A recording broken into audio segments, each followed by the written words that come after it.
Shalom semuanya. Saya harap suara saya bisa jelas di sana.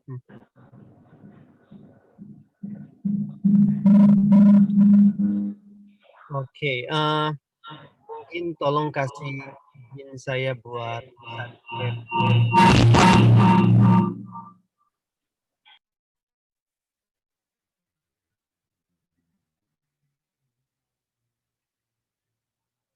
Apakah bisa hostnya bisa share untuk partisipan? Jadi saya bisa kasih lihat PowerPoint saya.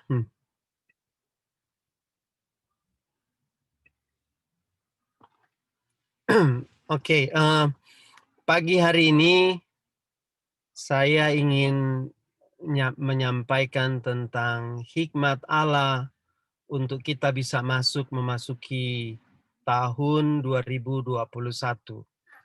Saya percaya ini minggu yang ketiga dan belum terlambat.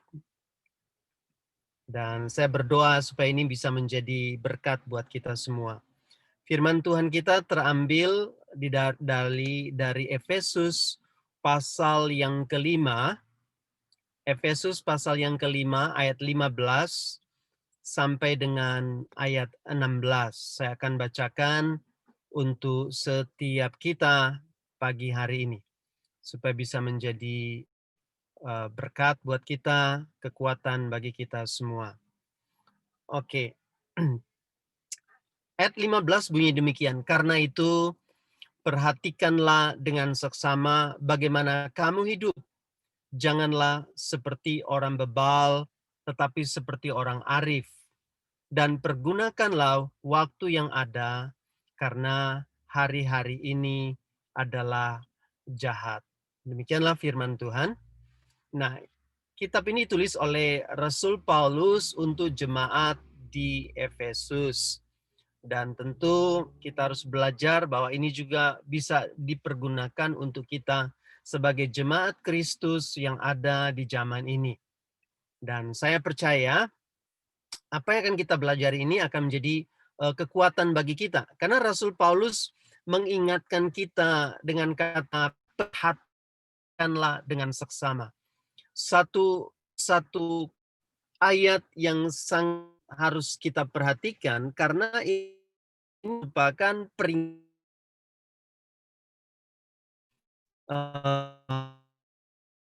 di dalam bahasa Yunani kalau diterjemahkan dalam Inggris itu circumspectly. Artinya kurang lebih adalah looking around carefully. Looking, kita harus perhatikan dengan seksama supaya kita nggak stumble, kita nggak tersandung, kita tidak kena trap atau kena lubang untuk dalam perjalanan kita. Nah, Rasul Paulus sebenarnya mengingatkan kita ini, kalau kita baca Efesus pasal 15 ini, kita harus juga mengacu kepada Efesus pasal ke-5 ayat sebelumnya, yaitu ayat yang ke-14. Dikatakan begini dalam bahasa Inggris, saya bacakan. For it is light that makes everything visible. This is why it is said, wake up, O sleeper, rise from the dead, and Christ will shine on you. Jadi Alkitab mengingatkan kita, ayat 15 berkata begini, perhatikanlah dengan seksama. Kenapa perhatikanlah dengan seksama? Karena berkenaan dengan ayat sebelumnya, sebenarnya Rasul Paulus mengingatkan kita bahwa jangan berjalan tapi sambil tidur. Orang jalan sambil mimpi, dia berjalan, tapi dia nggak punya apa-apa. Itu sebenarnya dikatakan ayat 14, wake up, open your eyes, buka matamu, and make the most of the day. Buat kehidupan kita itu betul-betul berguna sepanjang kehidupan kita. Khususnya hari ini yang sedang kita jalani. Nah, tentu ayat ini juga bukan hanya berbicara tentang hari ini, tapi berbicara tentang tahun ini, tahun yang sulit bagi kita. Tapi sebenarnya di tahun-tahun yang sulit, waktu-waktu yang sulit selalu mendatangkan kebaikan. Saya berikan contoh. Orang berkata tahun kita sulit karena COVID, kita tidak bisa beribadah. Tapi karena COVID juga seluruh gereja punya ability sekarang untuk bisa menggunakan digital service online, punya kemampuan dan punya platform. Ada lewat Zoom, ada lewat Facebook, ada yang lewat YouTube, atau lewat internal website gereja masing-masing. Punya kemampuan, bahkan bisa lewat Telegram, bisa lakukan segala sesuatu. Di waktu yang sama, kalau kita berikan contoh, saya berikan contoh hari ini, saya sedang beribadah. Kami ibadah tadi selesai waktu Sydney 10.30. Sekarang sedang jalan kebaktian kedua karena ruangan nggak cukup, jadi kami buat 2 kebaktian. Dan saya ambil waktu ini sekarang khotbah di Adelaide, oke, khotbah buat Adelaide. Saya sedang khotbah sekarang dari tempat parkir di dalam mobil saya di tempat parkir gereja. Kalau kita bilang hari-hari ini sulit, di waktu yang sama juga, waktu kita ini mendatangkan kebaikan. Saya bisa khotbah di dalam mobil, khotbah kepada Anda yang ada di Adelaide. Jadi, kalau ini hal yang menarik, karena Tuhan memberikan kita, eh, memberikan kita selalu kesempatan mendatangkan kebaikan di dalam segala hal. Saya kasih contoh, Anda lihat, ini background saya. Ya, jadi ada kebaikan dalam segala hal, ada kebaikan. Tuhan tidak pernah membiarkan umatnya, orang-orang percaya hidup dalam kesulitan for the whole life. Selalu kebaikan, selalu masa yang sulit itu mendatangkan kebaikan. Nah, itu sebabnya Rasul Paulus mengingatkan kita, wake up, bangun, perhatikan dengan seksama, karena banyak orang-orang hari itu dan hari ini juga yang mana mereka hidup tapi tidak mempergunakan waktu mereka dengan baik, mempergunakan hidup mereka dengan maksimal. Saya mengutip Wiersbe dalam komentarnya The Bible Exposition Commentary, dia berkata begini, when the pilot doesn't know what port he is heading for, no wind is the right wind. Oke? Jadi dengan kata lain saya terjemahkan seperti ini dalam bahasa sehari-hari. Kalau kita nggak pernah tahu tujuan kehidupan kita, kemana kita mau pergi, ya ini saya terjemahkan literally, bukan literally, ya. Kemana kita mau pergi, secara paraphrase, ya. Situasi apapun dalam kehidupan kita, kita rasa itu nggak right, nggak benar. Jadi problemnya bukan kondisi, bukan environment kita, bukan hari ini kita kondisi yang sulit, tapi sebenarnya karena we never know where we are going to, kemana kita mau pergi. Terus sebabnya pagi hari ini saya berdoa, kita mau belajar menggunakan ayat Efesus pasal yang kelima ini untuk menjadi hikmat Allah untuk kita melangkah di tahun 2021. Dikatakan begini ayat 16, pergunakanlah waktu yang ada. Kenapa kita harus pergunakan waktu? Karena alasannya simple. Waktu itu bagi kita sangat berharga. Jadi poin number one, waktu itu berharga. Waktu itu berharga. Dan kita harus sadar, waktu itu berharga, kita harus menggunakan dengan seksama. Kenapa waktu itu berharga? Alasannya banyak. Waktu itu berharga. Pertama adalah karena kondisi hidup kita itu atau well-being kita itu tergantung dari bagaimana kita menggunakan waktu hari ini. Jadi sekali lagi, waktu itu berharga karena well-being kita itu tergantung dari bagaimana kita menggunakan waktu hari ini. Jadi kalau Anda sepanjang hari tidur, maka kondisi hidup Anda, body Anda itu akan menjadi apa? Menjadi semakin lazy. Well-being Anda itu kurang sehat. Karena hidup kita itu harus balance, harus bisa antara olahraga, bekerja, tidur, makan, istirahat, itu harus ada dalam kehidupan kita. Perhatikan dengan seksama adalah ya, itu sebabnya kita harus menyadari kondisi hidup kita, well-being kita itu bergantung dari bagaimana kita menggunakan waktu itu. Oke. Nah, hal yang kedua dari waktu itu berharga adalah dikatakan seperti ini. Karena waktu itu berharga, karena waktu itu singkat. Kenapa waktu itu berharga? Karena waktu itu singkat. That just baca dalam Yakobus pasal yang keempat. Anda akan menemukan itu. Yakobus pasal yang keempat, kita akan melihat bahwa apa yang ada dalam kehidupan kita itu hanya seperti uap. Dikatakan seperti itu. Kamu tidak tahu apa yang terjadi esok hari. Hidup kita itu sama seperti uap, sebentar saja kelihatan, kemudian lenyap. Time is in short supply. Oke, jangan bilang time itu kekal. Bagi kita, time itu short. For the whole universe, itu memang panjang. Udah ribuan tahun. Tapi for us, according with our life, itu short. Jadi, kalau lihat Ayub sendiri mengatakan bahwa waktu itu berjalan sama seperti lebih cepat dari eagle terbang. Waktu itu berjalan seperti itu. Jadi begitu dia lewat, dia ada dalam diri kita, dia akan lewat sesegera mungkin.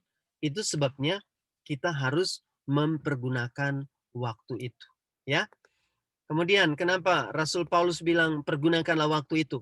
Karena Rasul Paulus mengingatkan kita adalah karena begitu waktu itu singkat, begitu dia lewat, kita tidak dapat lagi mengambilnya. Kita nggak bisa ambil. Waktu yang udah lewat, kita nggak bisa ambil. Hari kemarin, kita nggak bisa ambil. Itu udah lewat, too late. Kalau kita bilang kita bisa ambil, too late. Ya, kita tidak bisa mengambil waktu itu. Kenapa waktu itu berharga? Karena waktu adalah berkat yang Tuhan beri buat kita. Jadi Rasul Paulus mengingatkan kita, pergunakanlah waktu itu karena waktu itu berharga. Mengapa dia berharga? Karena well-being kita tergantung dari bagaimana kita menggunakan waktu.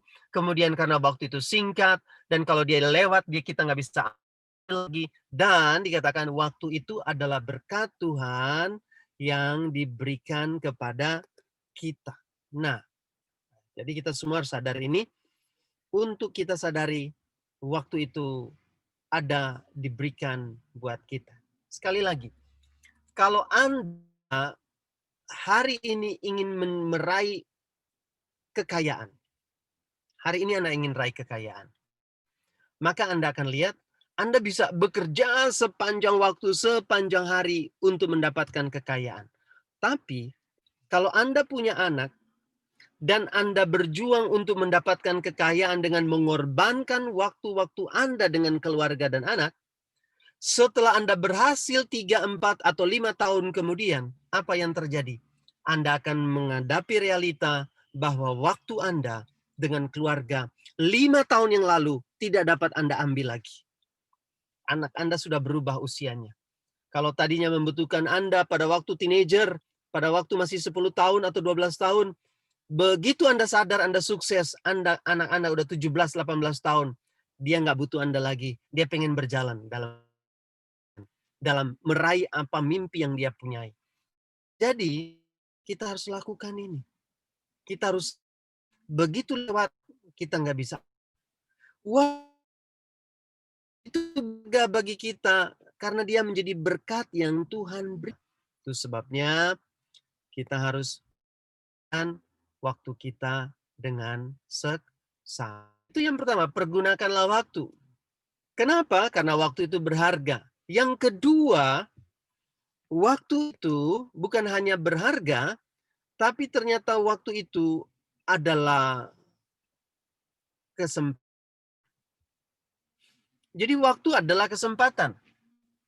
Ya, waktu adalah kesempatan buat kita. Kalau tadi berharga, sekarang kesempatan.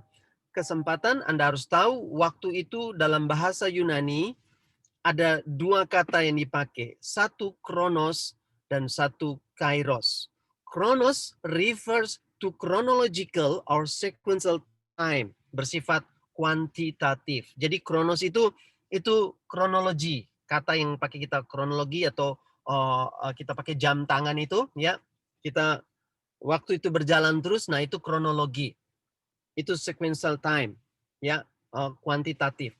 Tapi kalau bicara kairos, itu ada merupakan dalam bahasa itu diterjemahkan opportune time, ya. Itu merupakan satu opportunity buat kita untuk bertindak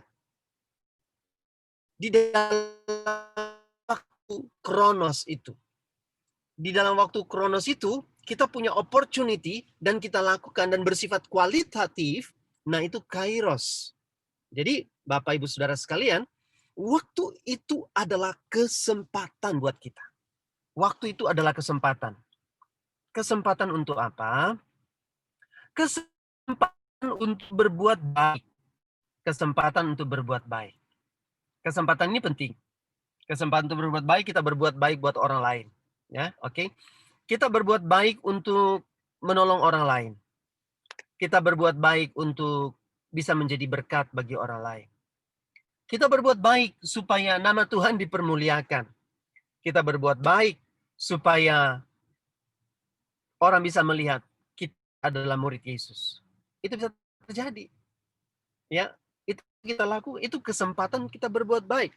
Itu sebabnya kalau di gereja kami selalu memperhitungkan setiap tahun presentasi kita untuk misi, untuk menjangkau orang, semua proyek untuk dana apapun yang keluar ke gereja, itu kita percentage. Dan puji Tuhan, gereja yang saya gembalakan, di 2 tahun yang lampau kita 33% keuangan kita itu dalam dana misi. Di tahun yang barusan lewat karena COVID kita tidak bisa lakukan banyak, hanya mengirimkan uang saja. Itu hanya bisa sampai 20% atau 22% dana misi kita keluar dari gereja.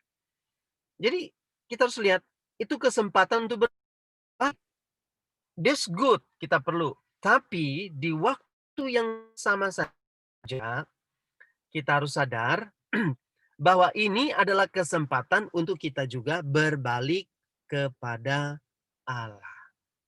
Berbalik kepada Allah. Kenapa? Karena kalau kita lihat khotbah Yesus dalam Markus 1, Anda baca ayat 15, dikatakan bertobatlah kamu.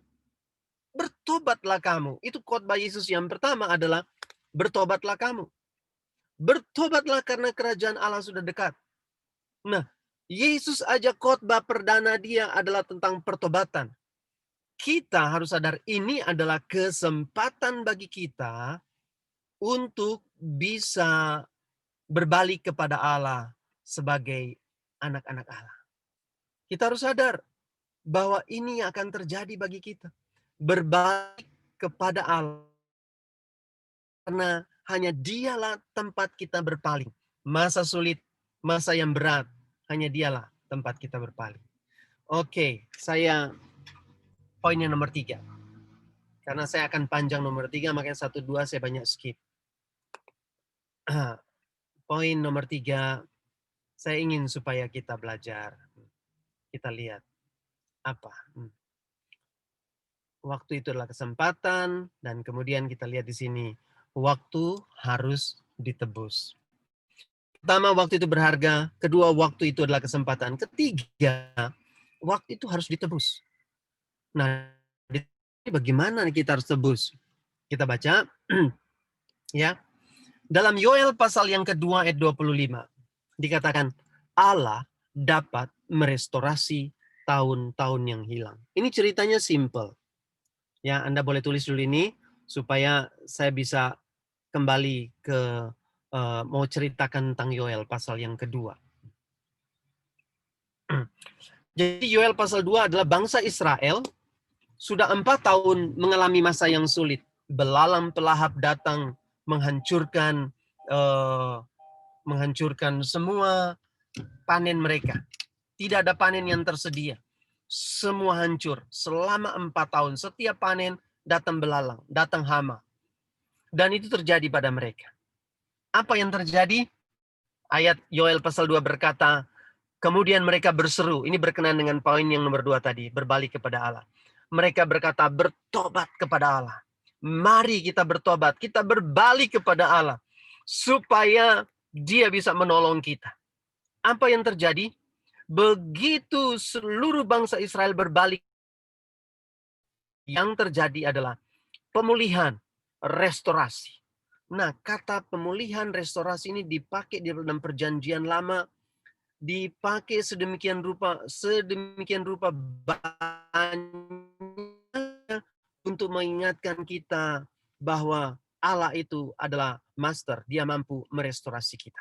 Itu sebabnya Allah sanggup merestorasi tahun-tahun yang hilang. Bukan kita Dia akan kembalikan kepada tahun yang lalu, bukan. Allah tidak akan kembalikan kita tahun yang lalu.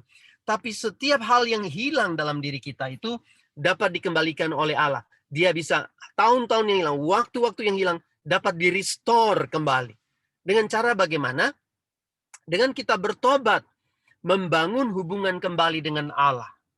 Jadi kita bisa memulai merestorasi tahun-tahun yang hilang tatkala kita mengalami apa? Pertobatan dalam hidup kita, membangun hubungan kita dengan Allah. Itu Yoel 2 ayat 12, 13 dan 27. Nah, mari kita lihat kenapa tahun-tahun apa saja yang bisa Tuhan buat kita bisa apa? Di-restore dalam kehidupan kita. Karena zaman kita zaman bisa berubah, segala sesuatu bisa berubah. Mungkin saya pernah kasih contoh khotbah saya lupa. Tapi saya kasih contoh begini. Dulu dalam khotbah saya sampaikan begini. Value bisa berubah.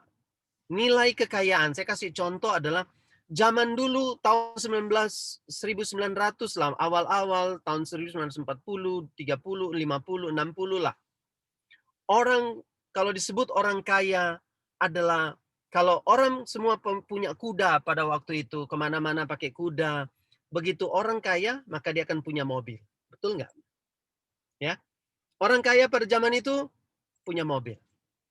Tapi zaman berubah sekarang. Kalau Anda punya mobil, belum tentu Anda disebut orang kaya. Zaman sekarang Anda punya mobil, hampir semua orang punya mobil. Kalau Anda mau disebut kaya, harus punya kuda. Kalau Anda punya kuda hari ini, Anda orang kaya. Karena kuda mahal, pemeliharaan susah, harus punya kandang, makanan khusus, harus ada orang khusus yang menjaga, merawat. Dan kalau Anda punya kuda, Anda harus ikut racing, Anda harus melatih kuda itu, harus punya joki. Dan Anda punya kuda zaman ini baru disebut kaya. Kalau mobil, no way. Semua orang hampir punya, hampir semua orang punya mobil. Jadi value bisa berubah. Oke? Value bisa berubah. Saya kasih contoh, apalagi yang bisa berubah. Mungkin pernikahan bisa berubah. Contoh, pernikahan bisa berubah apa? Kalau dulu waktu lagi naksir, lagi deket-deket atau baru menikah, hadiah berlimpah kepada istri, ya kan? Hadiah berlimpah kepada istri. Waduh, ditraktir kiri kanan, dikasih segala sesuatu. Dengan berjalannya waktu 5 sampai 7 tahun kemudian, apa yang terjadi? Ternyata itu sudah tidak kekal lagi, sudah hilang, sudah habis, nggak pernah ada lagi memberi, tidak pernah lagi melakukan sesuatu buat istri. Dan satu waktu istri bertanya begini, Pak, kok kita sudah berbeda? Kok kita sudah berbeda? Kenapa? Papa sudah nggak pernah kasih lagi kado buat mama. Kenapa nggak pernah ada kasih pemberian-pemberian lagi? Papanya ngomong begini. Mungkin karena berjalannya waktu. Dia bilang begini. Ma, pernah lihat nggak ada nelayan mancing ikan, ikannya udah dapat, mati, dikasih lagi umpan nggak? Ada nggak ikan yang sudah ditangkap oleh nelayan dikasih umpan lagi? Nggak ada, mah. Semua ikan yang sudah ditangkap nggak akan dikasih umpan lagi. Ya, gitu kan. Dengan kata lain, ternyata dulu kado zaman itu adalah kado untuk supaya bisa nyangkut gitu loh, bisa dapet. Marah nggak istri? Marah. Kesel nggak? Kesel dong. Jadi apa yang terjadi? Dia cari cara bagaimana balasnya. Malam hari, papanya masuk kamar, ternyata kamar terkunci. Digedok-gedok. Ma, udah ngantuk nih, tolong bukain pintu. Ngapain? Mau masuk, mau tidur. Ngapain mau masuk tidur? Nggak boleh. Loh, gimana sih? Saya mau tidur bareng mama, katanya. Mamanya dengan istrinya di dalam dengan marah ngomong begini, "Pa, pernah lihat nggak ada nelayan sudah nangkap ikan pakai umpan dan nelayan itu tidur dengan ikan itu? Nggak pernah ada kan?" Nah, hidup berubah, pernikahan bisa berubah, bisa seperti itu karena berjalannya waktu, suami istri bisa renggang, bisa tidak seperti dulu. Jadi apa yang bisa direbut? Apa yang bisa ditebus? Lagi yang bisa ditebus di masa-masa yang hilang. Yang bisa ditebus oleh Tuhan pada waktu kita mengalami pertobatan adalah tahun-tahun yang tidak berbuah. Tahun-tahun yang penuh penderitaan. Tahun-tahun yang hanya peduli dengan diri sendiri, orang egois, bisa ditebus kembali oleh Tuhan di tahun-tahun yang lewat. Tahun-tahun yang hidupnya tanpa cinta, yang mungkin kehabisan cinta. Tahun-tahun yang penuh dengan pemberontakan. Tahun-tahun yang penuh dengan kesalahan. Tahun-tahun yang hidup tanpa Kristus. Dia, Allah, dapat merestorasi hidup kita semua. Jadi dia sanggup. Dia sanggup merestorasi kita. Dia Allah yang sanggup untuk merestorasi kita. Dengan setelah kita mengalami pertobatan, dengan kita bisa mengambil kembali tahun-tahun yang telah lewat dalam kehidupan kita. Masa yang sulit, dia akan mampu untuk direstorasi. Nah, kalau dia sanggup merestorasi kita dengan tahun-tahun yang lewat, dengan kita bisa menghasilkan buah berlipat-lipat kali ganda. Sekali lagi, saya tidak mengacu kepada Yohanes atau tidak mengacu pada Gospel, Injil, yang berkata akan terjadi lipat ganda kalau Anda menanam, maka akan menuai 30, 60, dan 100 kali lipat. Bukan, saya tidak ambil berdasarkan itu. Saya berdasarkan kitab Yoel. Karena dalam perjanjian baru dipakai itu sebagai firman yang ditabur akan menghasilkan berlipat kali ganda. Bukan tahun-tahun kita yang hilang. Tapi Yoel jelas berkata bahwa Tuhan akan melipat gandakan sesuatu yang hilang di lampau. Berapa kali lipat? I never know. Hanya Tuhan yang tahu. As long as we come to the Lord and repent, bertobat, kita datang kepada Dia untuk membangun hubungan dengan Tuhan. Itu sebabnya dia sanggup menghasilkan buah berlipat-lipat kali ganda. Apa yang hilang dalam masa lampau, Tuhan sanggup kembalikan berlipat-lipat kali ganda. Cintamu, masa-masa yang sulitmu, masa di mana Anda stuck, masa di mana Anda nggak pernah berbuah, tidak menghasilkan apa-apa. Dia sanggup. Dia Allah yang sanggup. Dia sanggup. Dia sanggup. Nah, itu kan ada begitu. Jadi Tuhan kita sanggup merestorasi kehidupan kita. Tetapi kita harus sadar, restorasi yang pertama adalah restorasi yang bersifat material. Segala sesuatu, tapi restorasi ini sebenarnya yang Tuhan inginkan berdasarkan 1 Petrus 1 ayat 7 adalah untuk jangka panjang. Bukan Anda sehat satu hari kemudian mati hari kedua gitu loh. Bukan begitu. Bersifat jangka panjang. Mari kita baca, dikatakan begini.